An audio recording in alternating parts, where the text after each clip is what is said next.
¿Existe el demonio? El padre Ignacio Amorós Rodríguez Fraile nos trae unos trucos para vencerlo.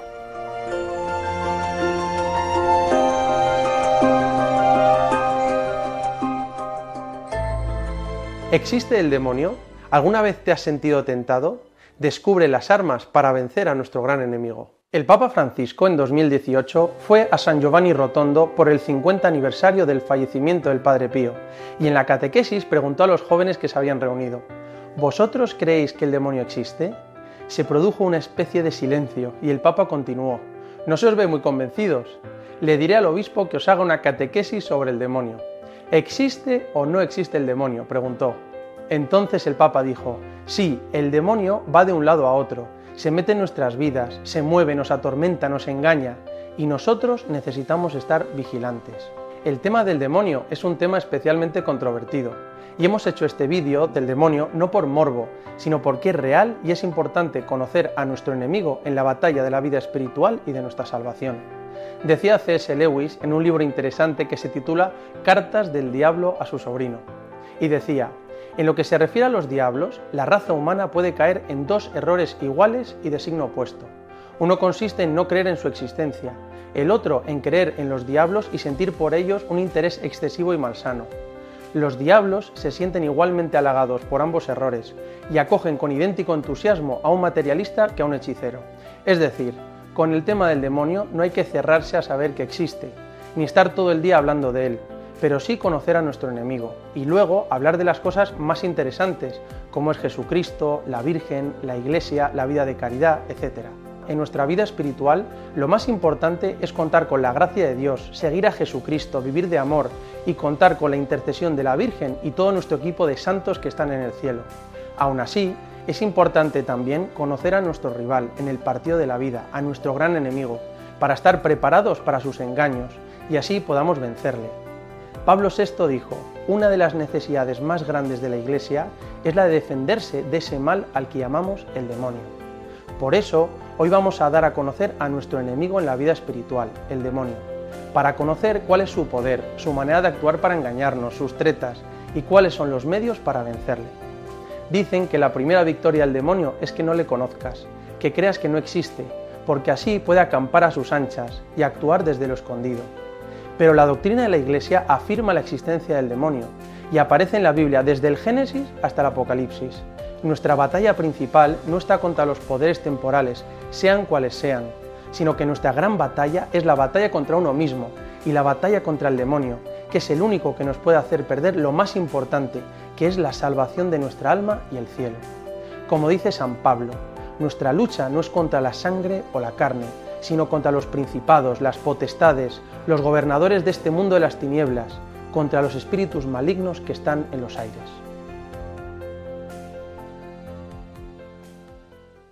¿Qué es el demonio? En primer lugar, podemos decir que hay una diferencia entre ser malo y ser maligno.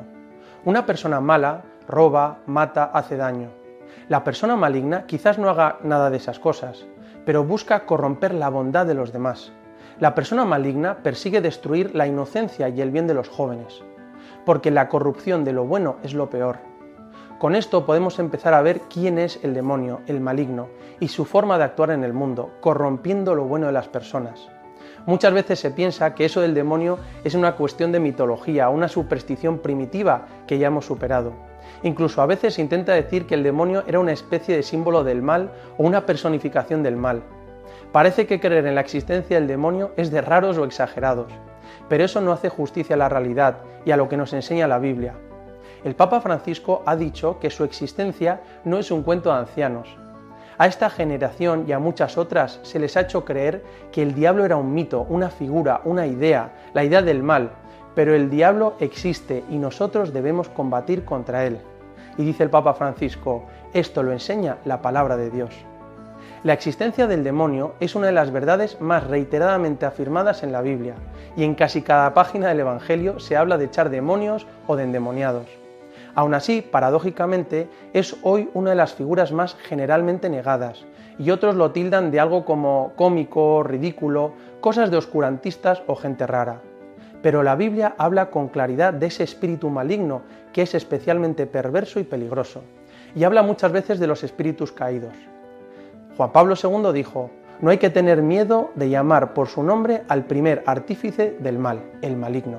Cuando Jesús envía a sus discípulos a la misión en el capítulo 6 de San Marcos, les envía a predicar y a sanar a los enfermos. Pero lo primero que les dice es: tenéis autoridad sobre espíritus malignos. Y cuando regresan de la misión, lo primero que dicen a Jesús es lo siguiente: hasta los demonios se nos someten en tu nombre. El diablo está muy presente en el Evangelio. El credo habla de nuestra fe en que Dios ha creado todo lo visible y lo invisible, que incluye un abanico de espíritus, realidades con una naturaleza superior. La Iglesia nos enseña que el diablo es un espíritu creado por Dios como ángel, con una naturaleza buena, pero ellos mismos se hicieron a sí mismos malos. Lo que sabemos es que el pecado de los ángeles consistió en una elección libre de rechazar radical e irrevocablemente a Dios. Algunos se han hecho una analogía del demonio comparándolo a una persona que hace el mal y se llena de rabia, y cuando le hacen el bien se enrabieta aún más. Como los hombres, también los ángeles fueron sometidos a una prueba de obediencia, en la que Satanás, que era el más esplendoroso entre los espíritus celestes, se rebeló. Al igual que hay hombres buenos y malos, hay ángeles buenos y ángeles malos. Podemos pensar en una persona perversa y maligna, que es además muy inteligente, con grandes talentos y bien relacionada. Esa sí que es una persona verdaderamente peligrosa, cuando combinas lo maligno con otras muchas capacidades y poderes. Por eso, un demonio, un ángel caído, que tiene una naturaleza elevada, con gran inteligencia y grandes capacidades, que se ha vuelto maligno, es una figura muy peligrosa. En la Biblia se refiere al demonio como el gran dragón, la antigua serpiente, el enemigo, el tentador, el acusador. Y Jesús dijo que el diablo era el asesino desde el principio, el padre de la mentira. El demonio recibe diversos nombres en la Biblia, indicando sus múltiples misiones y su acción perturbadora. Por ejemplo, el primer nombre sería demonio, que es daimon en griego. Significa espíritu del mal, indicando que es causa del mal. Otro nombre es diablo, diabolos en griego, que significa dividir, romper, y expresa su misión de enemistar, dividir, inquietar. La primera gran señal del demonio es la división. Así, la señal del Espíritu de Dios es la unión, la unidad, crear comunidad de unión. La señal del diablo es dividir y separar. Cuando hay división en la familia, en una empresa, cuando la sociedad está dividida, ahí está la influencia del demonio. Otro nombre del demonio es Satanás, que significa el acusador, y se refiere a su capacidad de oponerse a todo, de hostigar y de juzgar o murmurar. La señal del demonio es acusar, murmurar, mirar lo negativo de los demás. En cambio, la señal del Espíritu de Dios es excusar, comprender y afirmar lo bueno que hay en los demás. No hay que tener miedo del demonio, sino un temor que nos haga vigilantes y prudentes. Todos tenemos experiencia del demonio. El tema del demonio a algunos les genera miedo y rechazo sin querer escuchar nada, a otros les da morbo e intriga y a otros les interesa para saber combatirle y aprovechar sus tentaciones para acercarnos más a Dios. El Papa Francisco ha dicho algo muy interesante. Nosotros somos objeto del ataque del demonio, porque el espíritu del mal no quiere nuestra santidad, no quiere el testimonio cristiano, no quiere que seamos discípulos de Jesús. Aunque a veces no lo creamos, todos tenemos experiencia del demonio, porque todos sufrimos tentaciones en nuestra vida. ¿Cuántas veces hemos sentido cómo el demonio intenta llevarnos por caminos que no son los buenos? Por ejemplo, cuando te empuja a ser soberbio y juzgar a los demás, cuando hace que no te quieras bien y vivas esclavo de la imagen, cuando te anima a robar, a hacer daño a otra persona, a ser infiel. Generalmente el demonio tienta a través de las facultades espirituales, oscureciendo la inteligencia, debilitando la voluntad. San Francisco de Sales señalaba una tentación frecuente del demonio y decía: el demonio intenta que comencemos varios proyectos a la vez y desear otra ocupación distinta a la nuestra, para que no hagamos nada. Cuando el demonio no puede inducirnos a cometer el mal, lo que hace es llenarnos de actividad superficial para que no hagamos el bien. Tantas maneras que tiene de tentarnos. Y el demonio, como decía San Ignacio, se disfraza sub angelo lucis, bajo ángel de luz. Es decir, el demonio tienta con cosas haciendo que parezcan buenas, se esconde bajo apariencia de bien. Trae buenos pensamientos al alma y luego procura salirse trayendo al alma engaños encubiertos e intenciones perversas. Algo muy característico de esas ocasiones en las que el demonio tienta son esas veces cuando te viene un pensamiento horrible a la cabeza, que es una barbaridad, y no sabes bien de dónde ha venido, y te preguntas, ¿cómo se me ha podido ocurrir tal barbaridad? Pero la rechazas inmediatamente. A casi todo el mundo que he conocido alguna vez le ha pasado eso, que a veces vienen algunas ideas malignas a la cabeza que producen sorpresa y rechazo. Además, uno se da cuenta de que no viene de su naturaleza herida por el pecado original porque jamás había visto tal imagen o pensado en tal idea. Eso viene de fuera, de alguien que intenta confundirnos, viene del demonio. Es cuando el demonio a veces se pasa de frenada, intentando conseguir una victoria fácil. Como le escuché al obispo Barron, y decía que una de las pinturas más escalofriantes del mundo es un fresco de la Catedral de Orvieto, pintado por Luca Signorelli, en el que se representa al anticristo y al demonio que le susurra al oído, como un símbolo tradicional de la tentación. Pero lo más interesante es que el demonio mete su mano en la vestidura del anticristo de tal forma que parece que es el brazo del anticristo. Es una manera muy interesante de representar cómo son las influencias de las fuerzas del mal en nuestra vida. De forma indirecta, clandestina, siniestra, como una insinuación, de tal forma que parece que se trata de nuestras acciones, pero es la fuerza del espíritu maligno la que invade. La táctica del diablo es pasar inadvertido. Es decir, el demonio tiene cierto poder para tentar a los hombres, pero siempre con el permiso de Dios, porque podemos aprovechar las tentaciones para crecer en virtud. Hasta Jesús fue tentado por el demonio 3 veces en el desierto. Por tanto, Él nos entiende y nos comprende en nuestra lucha contra Satanás y sabe que con su ayuda podemos vencer. Como decía San Agustín, el demonio es como un perro encadenado, puede ladrar, pero no puede morder a no ser que uno se acerque. Y San Pablo nos asegura en la Sagrada Escritura, Dios no permitirá que seáis tentados más allá de vuestro poder de resistencia, sino que junto a la tentación os dará los medios para superarla y la fuerza para soportarla. Ahora vamos a ver algo muy interesante. Vamos a ver cómo se presenta Dios cuando pecamos y cómo actúa el demonio frente a nuestro pecado. ¿Cómo se presenta Dios antes de que pequemos o cuando estamos a punto de pecar? Dios se presenta a nuestra conciencia como un no hagas eso. Aparece como Jesucristo en la cruz, con los brazos abiertos, intentando impedir el paso. Nos dice, no vayas por este camino de mentira que te va a hacer daño. Se pone delante de nosotros, respetando nuestra libertad, y nos tiende la mano para llevarnos por el camino correcto. A veces nos puede parecer que nos impide hacer lo que queramos, pero en realidad nos quiere salvar de caer por el precipicio del pecado. ¿Cómo aparece el demonio antes de pecar? Es el seductor. Te vienen tentaciones de agresividad, de mentira, de lujuria, de adulterio, o sugestiones de juego, vicios, maldad. Ahí el espíritu del mal es como si nos dijera, no seas tonto, nosotros ya no creemos en esas estupideces, el tiempo ha cambiado, eso es de antiguos, ¿eres todavía virgen? ¿Todavía no has probado las drogas? ¿Ni siquiera has dado una calada a marihuana? Pero si todo el mundo lo hace. No hagas caso a los médicos que te dicen que destruirá las neuronas de tu cerebro. Tienes que vivir, tienes que ser tú mismo. ¿Todavía eres fiel en tu matrimonio? Pero si la fidelidad es algo antiguo y antinatural. Pero si todo el mundo es adúltero.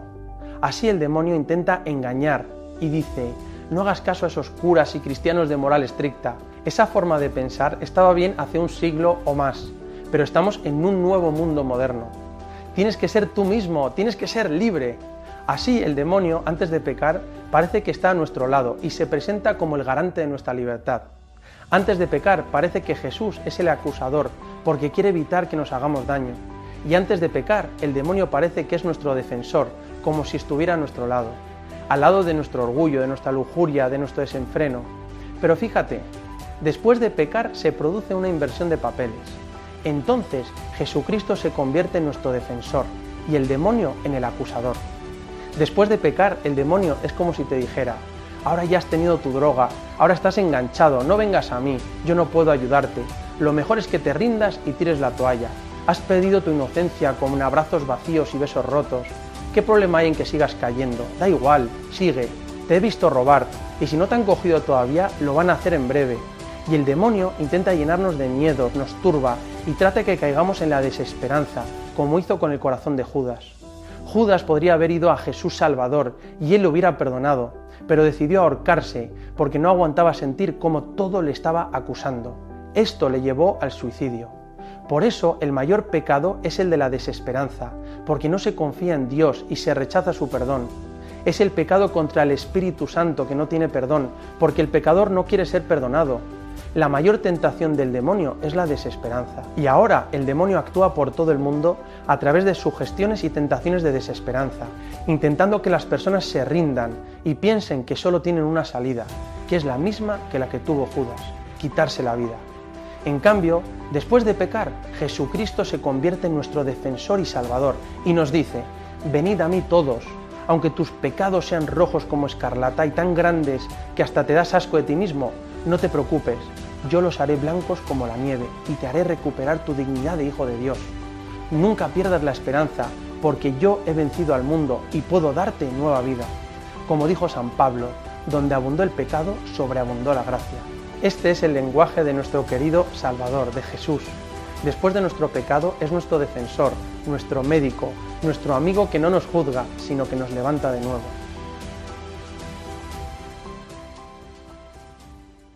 Ahora vamos a hablar del truco para vencer las tentaciones. El Papa Francisco ha dicho que tenemos que ser astutos y tener la capacidad de discernir las mentiras de Satanás. Y dice muy claro que con Satanás no se puede dialogar. ¿Cómo hablaba Jesús con Satanás? Echándolo al instante o con la palabra de Dios. Pero nunca dialoga, porque cuando uno comienza a dialogar con el demonio está perdido. Es más inteligente y te hace un lío la cabeza. No, apártate Satanás, va de retro Satanás. Dicho esto, hay que saber que el poder del demonio no es infinito, porque al final no es más que una criatura, y no puede impedir que triunfe el reino de Dios. Puede causar graves daños en el hombre y en la sociedad, pero su actuación es permitida por la providencia divina, algo que nos resulta un gran misterio. Pero sabemos que todo es para bien de los que aman a Dios. La gran noticia es que tenemos la seguridad de que Jesús ha vencido al espíritu del mal, ha vencido al pecado. Jesucristo se ha hecho con los poderes del mal.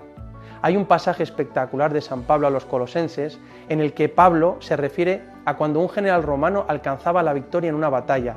Se traía a los líderes de las naciones vecinas y les hacía pasear encadenados por las calles de la ciudad para humillarlos y dejar claro que tenía poder sobre ellos. San Pablo dice que Jesucristo, con su cruz, ha hecho exactamente eso con los poderes del maligno. Y dice: habiéndolos despojado a los principados y potestades, los exhibió en público, llevándolos en su cortejo triunfal. Esta imagen, para él, que era un ciudadano romano, era perfecta para representar la victoria de Cristo frente al maligno. Muchas veces las tentaciones son tan fuertes y constantes que nos vemos desalentados y no sabemos cómo hacer para vencer. Para eso, lo mejor es aprender el truco de los santos frente a las tentaciones. Lo que nos dice a nosotros es que no tenemos que someternos a los poderes del mal y que con Jesucristo podemos vencer. Y tenemos que hacer propia esa victoria en nuestra vida para ser felices. Muchos santos, cuando eran tentados por el demonio, lo que hacían era ver la tentación como un despertador para hacer un acto de virtud contraria. Como el demonio tiene una inteligencia superior porque es ángel y es más perseverante que nosotros, el truco frente a las tentaciones no es combatirlas de frente, ni dialogar con la tentación, sino que nos sirva para hacer un acto de amor, un acto de humildad o un acto de cariño con la Virgen. Lo que hacían los santos cuando se sentían invadidos por las tentaciones, a veces de manera muy fuerte, era tirarse al suelo con un acto de humildad, suplicar misericordia y hacer actos de amor. Entonces el demonio veía que su estrategia no daba resultado, porque con las tentaciones solo estaba consiguiendo que aquella persona se hiciera más santa y se acercara más a Dios. Este es el gran truco frente al demonio. Cuando sintamos que nos tienta, aprovechemos la tentación para hacer un acto de amor a Dios o a la Virgen. Besemos el suelo con un acto de humildad y digamos serviam frente al non serviam del demonio. O hagamos un acto de caridad o de servicio a los demás. O si tienes tentaciones de fe, aprovéchalo como una ocasión para profundizar en tu fe, conocer más a Dios y formarte mejor. Así saldrás ganando. De esta forma, las tentaciones se convertirán en un trampolín para crecer en santidad. Por eso podemos ver que Dios saca dos ventajas de las tentaciones que permite el demonio. La primera ventaja es que nos ofrece la oportunidad de conocernos mejor y ser humildes, desconfiando de nosotros mismos, y nos empuja a acercarnos a Dios en busca de su protección. Cuando somos tentados, generalmente nos volvemos más humildes y juzgamos menos a los demás, porque nos vemos débiles y capaces de caer en cualquier pecado. Como decía San José María, Rezad por mí, porque soy capaz de los mayores errores y de los mayores horrores sin la gracia de Dios. La segunda ventaja es, como hemos visto, que las tentaciones nos ofrecen una oportunidad para crecer en la virtud, en el amor de Dios y en el amor a los demás. ¿Cómo podemos vencer al demonio? ¿Cuáles son las armas para vencer a nuestro gran enemigo? A lo mejor estás siendo tentado y necesitas una especial ayuda de Dios y estás buscando una manera de resistir frente al demonio. Pues nosotros, los cristianos, podemos recurrir a las siguientes armas frente al demonio. Primera arma, invocar el santo nombre de Jesús, que significa Dios salva. Jesús, Jesús, Jesús. El nombre de Jesús tiene tanto poder y sobre todo invocar el poder de la sangre de Cristo que nos ha salvado. Segunda arma frente al demonio, los sacramentos, especialmente la misa y la confesión, y los sacramentales como el agua bendita y en concreto el exorcismo como una oración de liberación echando al demonio en nombre de Jesucristo y de la Iglesia. Además, la oración y leer la palabra de Dios. Tercera arma frente al demonio, acudir a la intercesión de la Santísima Virgen y la intercesión de los ángeles y de los santos, especialmente San Miguel Arcángel. Cuarta arma frente al demonio, la humildad y la sinceridad para dejarse ayudar, especialmente en la dirección espiritual. Arrodillarnos delante de Dios con humildad le desarma al demonio, porque como dicen, el demonio no tiene rodillas. El demonio existe y todos tenemos experiencia de ser tentados y por eso debemos estar vigilantes y aprender a luchar contra él. Sabemos que el demonio tiene un poder limitado por Dios, pero que debemos ser prudentes y no jugar con cosas extrañas, ni invocar otros espíritus, que no sean el Espíritu Santo, la Santísima Virgen y los santos. Y sobre todo, aprovechemos las tentaciones para crecer en amor y en virtudes, y acudamos siempre a Jesús, para que el demonio nunca nos robe nuestra alegría. Y no lo olvides, Dios te quiere y te quiere feliz.